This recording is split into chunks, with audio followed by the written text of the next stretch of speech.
I don't know how it happened the first time. I couldn't have been older than 13, new to the fascinating and previously off-limits world of social media. It happened on Tumblr, which I feel speaks for itself because most stories that start with Tumblr rarely end well. I came across a post entitled 51 Reasons to Lose Weight, or something like that, and I'm paraphrasing, but it listed things along the lines of popularity, crop tops, thigh-high socks, baggy sweaters hanging off your shoulders, being the smallest in the room, being delicate, with your prominent collarbone and protruding ribs. It kept going like this, painting starvation out to be this beautiful form of destruction. At the bottom, the first hashtag amongst a long list read hashtag pro-Anna. It stood for pro-anorexia. 2 years later, I would be diagnosed with an eating disorder. It isn't until months into recovery I would come across the word romanticization and understand what it meant. Romanticize, verb, to deal with or describe in an idealized or unrealistic fashion makes something seem better or more appealing than it really is. The truth is, anorexia is the most lethal psychiatric disorder, carrying a 6-fold increased risk of death, 4 times the death risk of major depression. The truth is, weight loss didn't make me more popular. In fact, I lost most of my friends. The truth was there was no cute oversized sweaters or short skirts because shopping became an anxiety-inducing experience. My visible bones didn't make me feel delicate, they made me feel weak and trapped and miserable. The truth was hair loss and bad breath and lying to people I loved, and most of all, the truth was those posts had lied to me. The trend of the romanticization of mental illness is still extremely prevalent on the site, but this cultural movement is no longer segregated to the deep, dark depths of Tumblr. Instead, it has infiltrated our media and culture in much more subtle ways. Think of character archetypes. The pretty sad girl who only needs love to save her from her suicidal ideation, the mad genius characters who are more creative or smarter than their average neurotypical counterparts, the manic pixie dream girls in our beloved John Green novels and coming-of-age movies, where young women with mental illness aren't just romanticized, but sexualized. Think of popular teen TV shows like 13 Reasons Why, a story that follows high school student Hannah Baker who tragically commits suicide but leaves 13 tapes behind, each blaming someone for her death. As people listen to her tapes, she goes from this passive victim of bullying before she died to having this control of her narrative after death. Impressionable young viewers are fed the message that Hannah was originally helpless, but suicide empowered her. It's not that mentally ill characters cannot be portrayed as talented or beautiful, but media representation is currently telling youth that the benefits of mental illness far outweigh the struggles, telling them that mental illness makes them worthy of being a main character or a love interest, that it makes their story interesting, that it makes them interesting.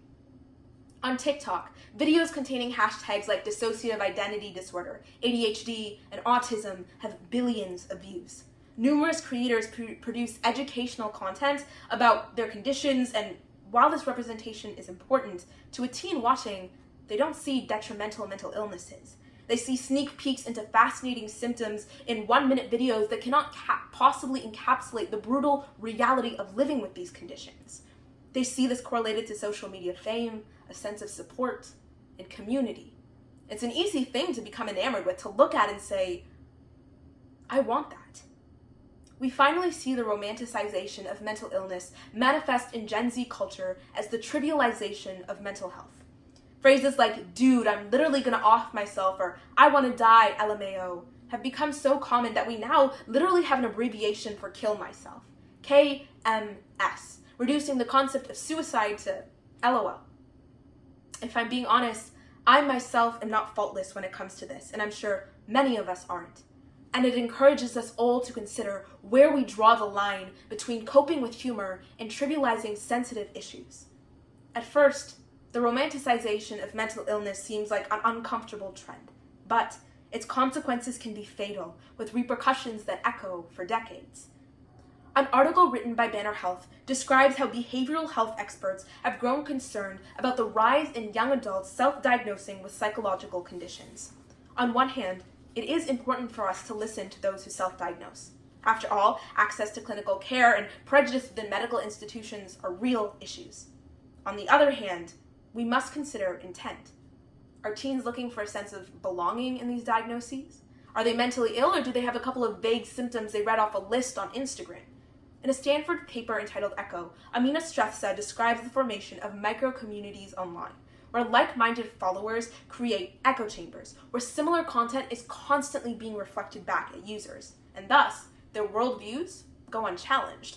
They are never confronted with the reality of their illness or have the validity of their self-diagnoses questioned. In fact, the negative emotions reflected in these posts could be contagious. A 2013 study found that students who were exposed to depressive thinking by their roommates were twice as likely to develop depressive symptoms. Though mental illness itself isn't contagious, it goes to show how consistent exposure to mental illness symptoms can cause them to manifest in otherwise healthy youth. It's not that people who consume this content and then consequently develop symptoms are doing it to themselves, but in reality, symptoms don't equate to illness. But how do teens know any better when all they've been fed is this watered-down version of these illnesses? See, their experiences or feelings could easily fit the bill of a tragic black and white gif of a girl crying on Tumblr, but not so easily fit the DSM-5 diagnoses for clinical depression. This doesn't mean their feelings or experiences are worthless without a diagnosis, but simply that they are different. Even more frighteningly, the phenomenon of suicide contagion also exists. It's understood as a process by which exposure to suicidal behavior influences others to attempt suicide. The release of 13 Reasons Why caused an uptick in searches related to suicide, and research shows that such searches correlate with actual suicides. In this way, the romanticization of mental illness is not just a fickle social issue, but a potentially deadly one. Another risk the romanticization of mental illness presents is stigmatization. Traditional media spent decades stigmatizing mental illness as something criminal, but now, presenting psychiatric conditions as positive is still a misrepresentation and distorts the public opinion of what mental illness is. Symptoms that cannot be made poetic or desirable are less severely stigmatized. So, while self-harm and being unable to eat are considered socially palatable behaviors, things like schizophrenic hallucinations or dental deterioration due to bulimia are shoved deeper into the dark. People are shamed for their illnesses not being as pretty as they should be. So, we've tackled what the romanticization of mental illness is, where we see it, and why it's harmful. But that's only the tip of the iceberg. I started this talk because I wanted to tell the world about a crisis brewing right under their noses. But also because this issue has personally affected me and those I loved, taken precious moments of our youth we will now never get back. I asked myself the question that often arises when tragedy strikes. Why? The truth is, I feel less qualified to answer this question now than I did when I began this journey. I didn't emerge with a single golden answer, instead with a handful of possibilities that sound like conspiracy theories. If you haven't noticed, I'm no sociologist or psychologist, and so all I endeavor to do next is share ideas rather than answers. Rates of depression increased 52% between 2005 and 2017 among adolescents, corresponding with the global exponential increase in internet usage. This spike in mental illness is unique to the generation that grew up on the internet. These trends don't exist for adults over 26. Key developmental years spent on social media mean that youth of this generation literally have brains that develop differently. The American Psychological Association describes how around age 10, children's brains undergo fundamental shifts that cause them to seek social rewards and peer approval. At the same time, they're given the internet, with the average age now for getting a phone being just 10.3 years old. Think about this. What encourages positive feedback from peers? Usually, it's complying with social norms. So if a concerning trend emerged on social media, like the glamorization of mental illness, and we condition children to receive a natural psychological high from social media approval, how can we be surprised when they comply with these concerning trends to continue to get that approval? It's this delicate balance of wanting to fit in and yet stand out that brings me to my next theory of Gen Z's fear of mediocrity. It's no radical discovery that people like feeling special, but Generation Z is particularly vulnerable when it comes to this desire. In our meritocratic society, with the standards to be able to reach a secure job and the middle class perpetually rising, we've been taught from a young age, we will not survive on average. We've been told that we're supposed to save the world before it's too late. Because of this ever-present pressure, I truly believe that Gen Z fears mediocrity. We can see it with our slang in the way we insult things and people as basic, but this fear subconsciously encourages us to engage in things that will make us special, including the romanticization of mental illness. I'm aware this can be a dangerous idea to perpetuate, that people with mental illness are only doing it to be special or different. But what I mean is that with the way mental illness is currently portrayed in media, it presents an opportunity for us to alleviate that fear of averageness in a dangerous way. Finally, I would like to propose that perhaps the romanticization of mental illness occurs because happiness is simply no longer fashionable. As author Ursula K. Le Guin describes, the trouble is that we have a bad habit, encouraged by pedants and sophisticates, of considering happiness as something rather stupid.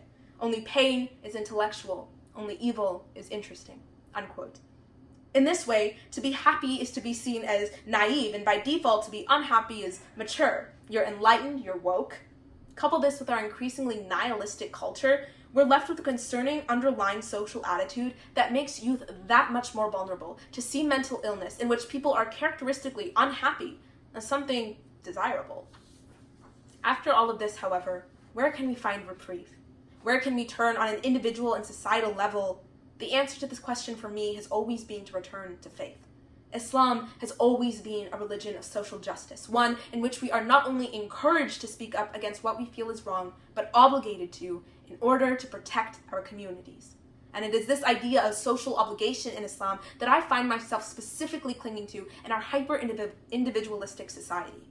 In Quranic scripture, community obligations include giving charity, caring for orphans, and freeing slaves, but they also include things like the pursuit of knowledge and holding each other accountable for our actions. In this way, Islam highlights a theme of not only caring for each other, but working together to uphold the moral fabric of society. So why would these values not translate to our communities online? On social media, we forget that we are posting content to be consumed by anyone and everyone. And we have a social obligation to our fellow human beings to think through the subject matter we are subjecting them to consider the impact our attitudes and actions have on the society we are a part of. This is not to say that we should all perpetually fear how millions of strangers will react to our every move online. But it is to say we have more power and consequently more responsibility than we realize. Power people often forget they wield at all and therefore neglect to use wisely. Beyond this needed cultural attitude shift, there is so much more we must do as a society to collectively overcome the sensationalization of mental illness. We have to begin educating on the difference between mental health and mental illness, and more importantly, respecting both equally in our communities. There is no shame in having a diagnosis, but we must explain to teens that they don't need a diagnosis for their experiences or feelings to be valid, and we need to make care more accessible. I cannot overstate the importance of this. If we are dismissive of anything that is not the extreme, it is understandable that teens who are struggling and feel unheard will resort to extreme labels to feel seen and get support. I want to make it clear, I am not hoping you walk away from this talk skeptical of all your friends who say they're mentally ill. I'm not saying you can't benefit from educational mental health content online or post about your own experiences, and I don't want you to question the validity of your own mental health symptoms. What I do hope you do, if anything, is be aware of the language you use and the attitudes you hold when it comes to discussing mental health in your daily lives. Question the messages of media you're consuming and the content you surround yourself with. Brace yourself for this one, but consider taking a break from social media. But if that seems too radical, you can easily Google how to reset your Explore or For You page. You can take the initiative to select not interested on certain posts and get the algorithm off your back. But in all seriousness, speak to a professional if you are experiencing poor mental health. And remember, your experiences, whether it be with mental health or mental illness, is valid. In conclusion, as the Gen Z kids say, thank you for coming to my TED Talk.